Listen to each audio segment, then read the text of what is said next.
When I was a child, I often stayed at my grandmother's house during the summer. It was a weathered old home tucked at the edge of a dense forest. The kind of place where sunlight felt dim and the wind always seemed to whisper secrets you couldn't quite catch. I loved my grandmother, but her house gave me the kind of unease that sat in the pit of your stomach and didn't leave. She had a strict rule: never go into the attic. Naturally, this rule only made it more alluring. She never explained why, just that I wasn't allowed. When I asked her about it once, she grew quiet and stared at me in a way that made me feel hollow. "There are some things better left alone," she said, her voice trembling slightly. But children are curious creatures, and I was no different. One night, after I was supposed to be asleep, I decided to explore. The creak of the attic stairs echoed in the silence, each step louder than the last. The air grew colder the higher I climbed, and by the time I reached the door, my breath was visible. My hand shook as I turned the knob. The attic was dark, illuminated only by moonlight filtering through a grimy window. Dust floated in the air, and the smell of mildew stung my nose. At first, it seemed unremarkable, just an assortment of old furniture and forgotten boxes. Then I noticed the rocking chair. It was positioned in the center of the room, facing away from me. It rocked gently, as though someone had just left it. My heart pounded in my chest. The room was still, but the chair swayed rhythmically, creaking softly with each movement. I told myself it was the wind, though the window was shut tight. As I stepped closer, something glinted in the moonlight. There, on the seat of the chair, was a doll. Its porcelain face was cracked, and one glass eye was missing. Its mouth was painted in a faint smile, but it felt mocking, cruel even. Something about it made my skin crawl. I turned to leave, but the attic door slammed shut. The sound startled me so badly that I tripped over a box and landed hard on the floor. I scrambled to my feet and rushed to the door, pulling at the handle with all my strength. It wouldn't budge. My cries for help echoed unanswered in the empty house. Behind me, the rocking stopped. I froze, too afraid to turn around. The air was thick, pressing down on me like a heavy blanket. I could feel it, something watching me. The silence was deafening, and then, faintly, I heard it. A giggle. A child's giggle, light and airy, but dripping with malice. When I finally mustered the courage to look, the chair was empty. The doll was gone. A shadow moved in the corner of the room, but when I turned to face it, there was nothing there. My breathing grew ragged as I backed against the door, frantically pounding on it. The giggle came again, louder this time, and closer. The attic grew darker, the shadows stretching and twisting like living things. Shapes began to form, small hands reaching out of the void, faces emerging, pale and contorted with hollow, black eyes. They surrounded me, their whispers filling my ears. "Play with us," they said in unison, their voices grating and childlike. "Stay forever." I screamed and clawed at the door until my fingers bled. Just as their icy hands grazed my skin, the door flew open, and I tumbled out onto the landing. My grandmother stood there, her face pale and eyes wide with terror. She pulled me to my feet, slammed the door shut, and locked it. I tried to explain what happened, but she silenced me. "You should have listened," she whispered, her voice trembling.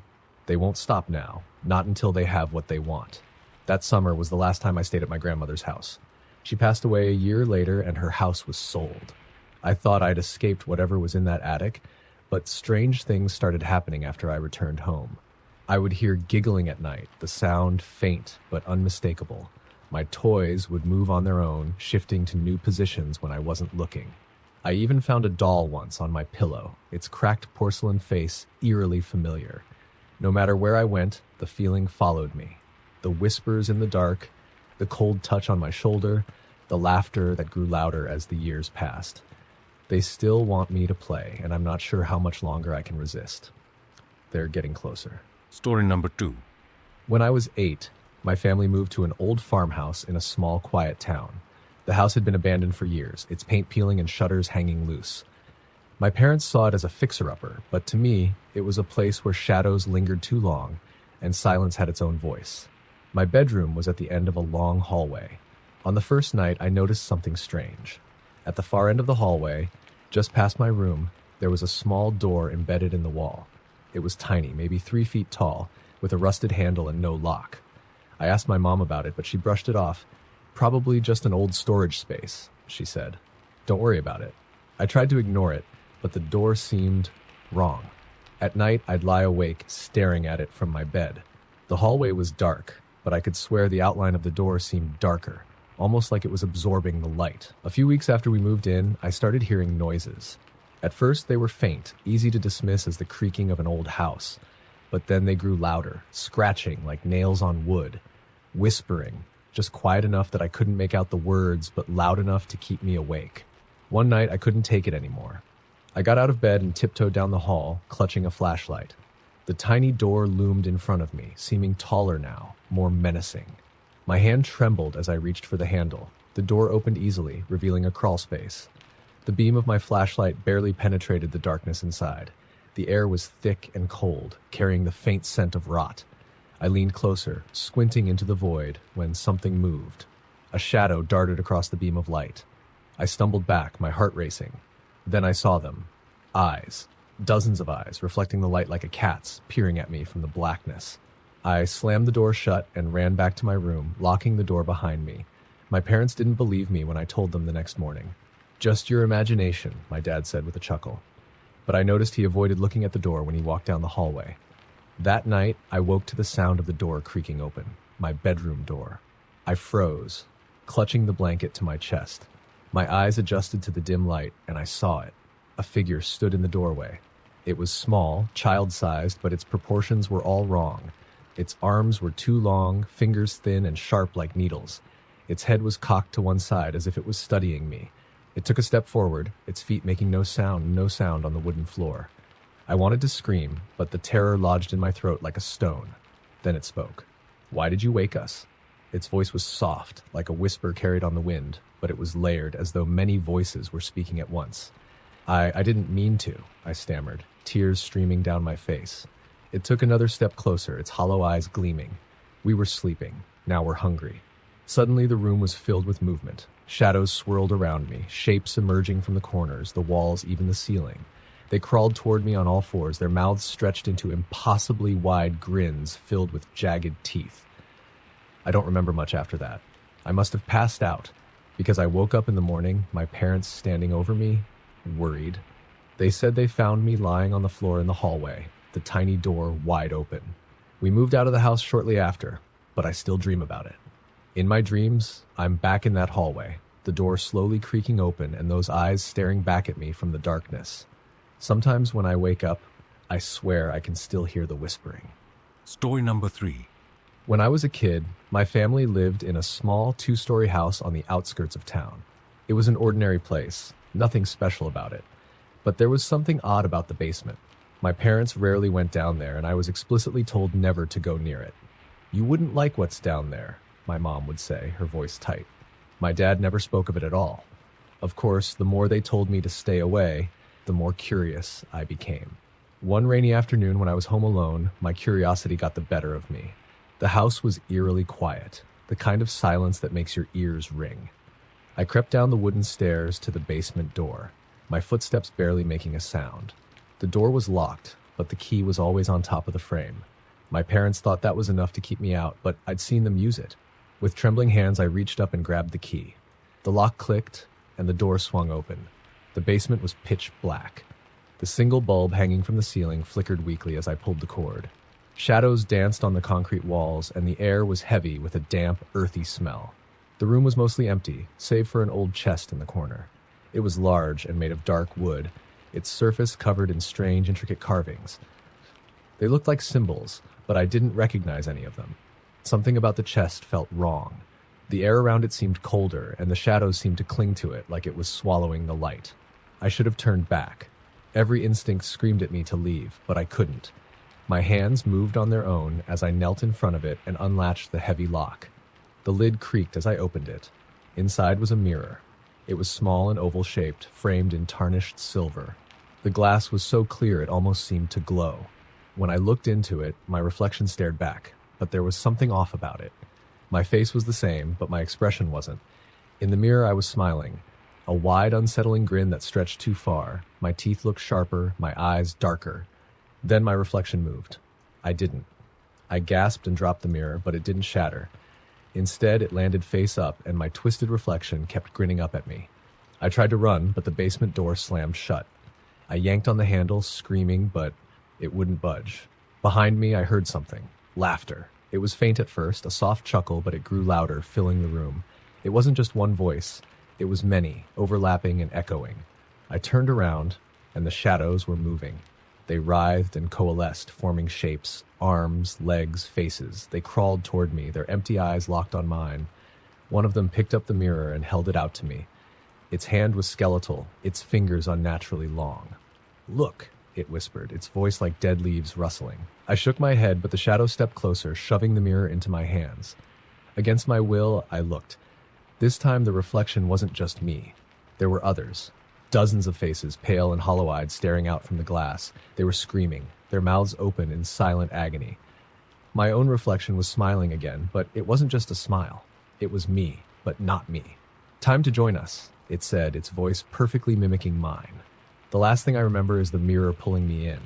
When my parents came home, they found the basement door wide open, the chest empty, and me sitting on the floor, clutching the mirror. They said I was unresponsive, staring blankly into the glass. I don't know how long I was like that, but I've never been the same since.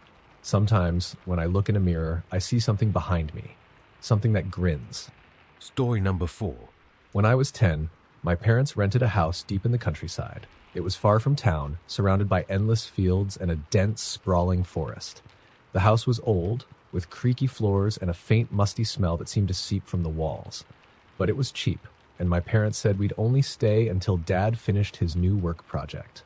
On our first night there, I found a door at the end of the upstairs hallway that didn't lead to any room. It was smaller than the others, painted the same dull white, and had a peculiar lock, a rusted latch held shut by a nail. I asked my dad about it, but he only shrugged. "Probably storage or an old closet," he said. "Don't mess with it."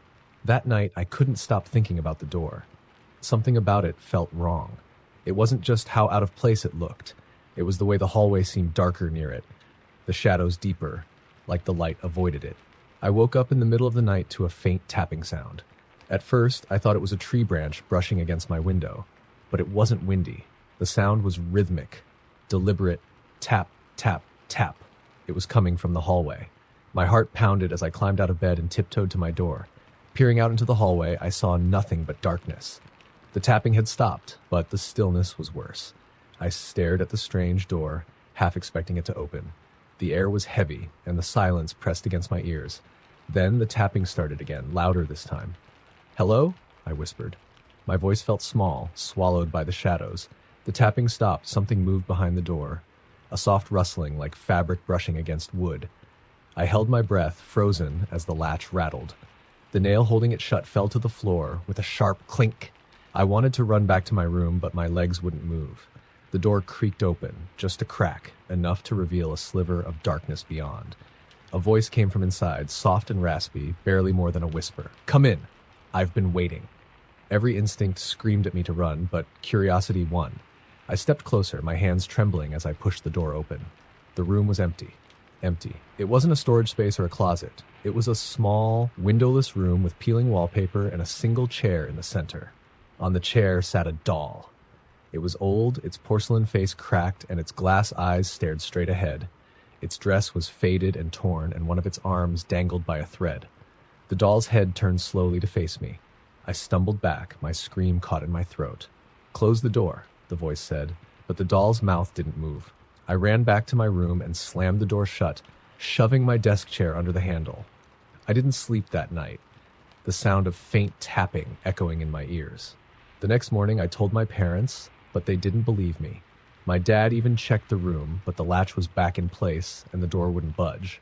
He laughed it off, saying it was probably a bad dream, but the tapping continued every night. One morning I woke up to find the doll sitting at the foot of my bed. Its cracked face was closer now, like the grin on its painted lips wider than I remembered. The whispering started after that, faint, like voices drifting through walls. I couldn't make out the words, but they sounded urgent, pleading. By the time we moved out 3 months later, I was barely sleeping. On our last day, as we packed the car, I looked up at the house one final time. The upstairs hallway window was empty, at first. Then the curtain shifted. Behind the glass, I saw the doll. It raised its hand and waved. Story number 5. When I was 12, I joined my best friend Danny for a weekend at his grandparents' house in the countryside. They lived in an old Victorian-style home that loomed like a shadow against the surrounding woods. Danny and I thought it was cool, big, creepy, and full of places to explore. On the first night, Danny's grandma made us a big dinner, and his grandpa told us ghost stories by the fire. Most of them were silly, the kind you laugh at, but one story stuck with me. "Don't go into the woods after dark," his grandpa said, his voice low and serious. "You'll get lost, and the woods don't like to let people go. If you hear whistling, run. Don't stop. Don't look back." Danny rolled his eyes. "Come on, Grandpa. That's just an old wives' tale." But his grandpa didn't laugh. The next day, Danny and I spent the afternoon exploring the property. There was an old barn, a rusty swing set, and a pond that looked more like a swamp. But what really caught our attention was the forest. It started just beyond the backyard, a wall of thick trees and underbrush that seemed to stretch forever. As the sun dipped lower in the sky, Danny dared me to go in with him. "Just a little way," he said, grinning. "Come on, don't be a chicken." I wasn't going to let him call me a coward, so I agreed. The woods were dense, the air cool and damp. The further we walked, the quieter it got, like the forest was swallowing all sound. No birds, no wind, just the crunch of leaves beneath our feet. "Let's head back," I said after a while, suddenly uneasy. Danny was about to reply when we heard it, whistling. It came from somewhere deeper in the woods, a high, lilting tune that floated on the still air. "Who's there?" Danny called, his voice cracking. The whistling stopped. Then it started again, closer this time. "Probably just Grandpa messing with us," Danny said, though he didn't sound convinced. The trees around us seemed darker now, their twisted branches reaching like fingers. I grabbed Danny's arm. "Let's go." We turned and started walking back the way we came, or at least we thought we did. The trees all looked the same, and the more we walked, the more I realized we were lost. That's when the whistling started again, this time from right behind us. We froze, too scared to turn around. "Run," Danny whispered. We took off, crashing through the underbrush. The whistling followed us, growing louder, more erratic. It wasn't a tune anymore, just shrill, piercing notes that made my ears ache. Something was chasing us. I didn't see it, but I could feel it. The air behind us felt colder, heavier, like something was breathing down my neck. Danny tripped and fell, and I stopped to help him up. That's when I saw it. A figure stood just beyond the trees, shrouded in shadows. It was tall and thin, its limbs too long, its head tilted unnaturally to the side. I couldn't see its face, but I felt its gaze, sharp and hungry. It raised a hand and pointed at us. The whistling stopped. Danny screamed, and we ran faster than we ever had in our lives. Somehow, we found our way out of the woods and tumbled into his grandparents' backyard, gasping for breath. We tried to tell his grandparents what happened, but they just exchanged a look and told us to stay inside for the rest of the trip. That night, as I lay awake in Danny's room, I heard it again, whistling. It was faint, coming from the direction of the woods, but it grew louder with each passing second. I squeezed my eyes shut, praying it would stop. When I finally dared to open them, I saw a shadow outside the window. It pressed a hand against the glass, its fingers impossibly long, its head cocked at that same unnatural angle. Then it whistled slow and deliberate before disappearing into the night. I never went back to Danny's grandparents' house, and Danny refused to talk about what happened. But sometimes when I'm alone at night, I hear whistling outside my window, and I'm afraid it's still waiting for me. Story number 6. When I was 9, my family moved into an old brick house on the edge of town. It was the kind of house you'd call charming if you didn't have to live in it. Creaky floors, narrow hallways, and a dim attic that always seemed colder than the rest of the house. My room was at the top of the stairs, right next to the attic door. From the moment we moved in, I hated that door. It was plain wood with peeling paint, but the way it loomed in the hallway made my stomach twist. The first time I asked my parents about it, they just shrugged. "It's an attic, sweetie. Nothing special up there." That wasn't true. The first night in the house, I woke up to a sound, a faint, rhythmic thumping, like someone knocking on the attic floor. I lay frozen, staring at the ceiling. The sound stopped after a few minutes, but I didn't sleep the rest of the night. The next morning, I told my mom. She said it was probably squirrels or the house settling. "Old houses make noises," she said, but it wasn't the house. Over the next few weeks, the noises got louder. Thumping, dragging, sometimes even a faint scratching sound. It always happened late at night when the house was quiet. One night, I worked up the courage to open the attic door. The stairs leading up were steep and narrow, disappearing into darkness. I flicked on the light switch, but the bulb at the top of the stairs barely lit anything. "Hello?" I called, my voice trembling. Nothing answered, but the scratching stopped. I took a step up, then another. The air grew colder the higher I climbed, the wooden steps groaning under my weight. At the top, I found myself in a large open space filled with dusty furniture and old boxes. The air was thick, carrying the scent of mildew and something faintly metallic. In the far corner, something moved. I froze, my flashlight beam trembling as it swept across the attic. There was nothing there, just an old trunk sitting against the wall. It was made of dark wood, its surface scarred and scratched, and it had a heavy padlock hanging from the latch. The scratching sound started again, louder now, coming from inside the trunk. I turned and bolted down the stairs, slamming the attic door behind me. That night I woke to a new sound, whispering.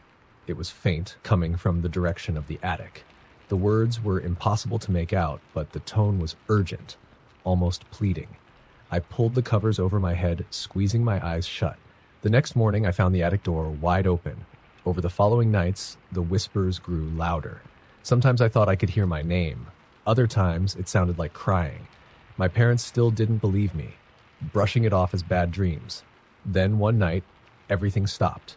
No whispers, no thumping, no scratching. For the first time in weeks, I felt like I could sleep. I woke up around 3 a.m. to the sound of my closet door creaking open. The air in my room was icy, and I could hear the faintest hint of whispering. I sat up, heart pounding, and stared at the closet. The door was open, just a crack, but I could see something peering out. Two pale, wide eyes stared back at me, unblinking. The closet door swung open all the way, and a figure stepped out. It was tall and gaunt, its limbs impossibly long, its skin gray and waxy. It tilted its head, watching me with an expressionless face. Then it smiled. I couldn't move, couldn't scream, as it reached out one spindly hand and placed a single finger over its lips. Shh. The next thing I knew, it was morning. I was lying in bed, my closet door shut, the attic door locked. We moved out of that house a month later. I never told my parents what I saw, but to this day, I can't sleep with my closet door open. Sometimes, late at night, I hear faint whispers outside my bedroom, and I wonder if it followed me. Story number 7. When I was 8, my family moved into a quaint little house in a quiet suburban neighborhood. It was the kind of place where everyone knew each other, with white picket fences and neatly trimmed lawns. But our house came with a quirk. The previous owners had installed a baby monitor in every room. My parents found it odd but convenient since my younger sister, Emma, was only 2 years old. The central receiver sat on the kitchen counter, and you could switch between channels to hear any room in the house. For the first few weeks, everything was fine. My parents mostly used the monitors to keep an ear on Emma while she slept. But one night, I woke up to static hissing from the receiver in the kitchen. I got out of bed and crept downstairs, thinking my parents had left it on by accident. The light from the screen bathed the dark kitchen in a cold, pale glow. The static wasn't what caught my attention. It was the faint voice beneath it. It was low and raspy, whispering words I couldn't quite understand. Curious and a little nervous, I turned the dial to switch channels. The voice followed. It didn't matter which room I tuned into. The same whispering was there, constant and growing louder. "Emma?" I whispered, my voice trembling. The whispering stopped. Then through the static, I heard a single unmistakable word. "Run." I bolted back upstairs, slamming my bedroom door behind me. The next morning, I told my parents, but they laughed it off. "You were probably dreaming," my dad said, but it wasn't a dream. The next night, I heard it again. This time, the voice was louder, clearer. It wasn't just whispering anymore. It was calling my sister's name. "Emma?" I ran to my parents' room, dragging them out of bed and into the kitchen. The monitor was on, but the static was silent. My dad switched through the channels, but all we heard was the faint hum of white noise. They sent me back to bed, frustrated, but I couldn't sleep. Around midnight, I heard Emma crying. I got up and tiptoed to her room, peeking through the crack in the door. She was standing in her crib, clutching her stuffed rabbit, her tear-streaked face lit by the soft glow of her nightlight. "Emma?" I whispered. She turned to me, her tiny voice shaking. The man was here. My blood ran cold. "What man?" She pointed to the corner of her room. I stepped inside, my heart pounding. The corner was empty, just shadows pooling where the nightlight didn't reach. "There's no one here," I said, trying to sound braver than I felt. She shook her head. He was. He told me to come play in the basement. The basement. I grabbed her and carried her to my parents' room, refusing to leave her alone. The next day, I overheard my mom talking to a neighbor. The woman mentioned that the house's previous owners had left abruptly without explanation. They said it wasn't safe for children, she whispered. That night, I refused to let Emma sleep in her room. She stayed in my bed, clutching her rabbit tightly. Around 2 a.m., the baby monitor in my room clicked on. At first, there was just static. Then the voice returned, louder than ever. Come play. The lights in my room flickered, and Emma started crying. I grabbed her and ran to my parents, dragging them back to my room. The monitor was off when they got there. We moved out of that house a week later. My parents never admitted they believed me, but I saw the way my dad checked the basement door each night and the way my mom jumped at small noises. We never talked about it again, but sometimes I wonder what would have happened if Emma had gone to the basement that night. Sometimes I still hear faint whispers in the static when I pass by a baby monitor, and I never ever go into basements alone.